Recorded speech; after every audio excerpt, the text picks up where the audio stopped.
1 iyun Uşaqların Beynəlxalq Müdafiəsi Günü münasibətilə Gənclər və İdman Nazirliyi və Azərbaycan Su İdman Növləri Federasiyasının birgə təşkilatçılığı ilə açıq avar çəkmə təlimi keçirilib. Tədbirdə peşəkar idmançılarla yanaşı uşaqlar da iştirak ediblər. Təlimçilər tərəfindən iştirakçılara avar çəkmənin əsas qaydaları və ilkin bacarıqları öyrədilib. Uşaqlar avar çəkmə üzrə praktiki məşğələlərə cəlb olunublar. Uşaqların Beynəlxalq Müdafiəsi Günü münasibətilə daha bir maraqlı tədbir İçərişəhərdə təşkil edilib.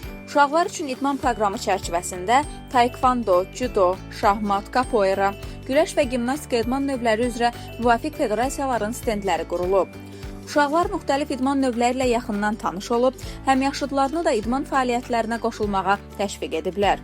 Azərbaycan Güləş Federasiyası tərəfindən iştirakçılar üçün face art və tanınmış güləşçilərin iştirakı ilə imza mərasimi təşkil olunub. Bundan əlavə, gələcəyin çempionları təşəbbüsü çərçivəsində uşaqlar öz ad və soyadlarını, eləcə də məşğul olmaq istədikləri idman növünü qeyd ediblər. Müraciət edənlər arasından seçilmiş uşaqlar müvafiq idman növü üzrə 1 aylıq peşəkar məşq proqramında iştirak etmə imkanı qazanıblar.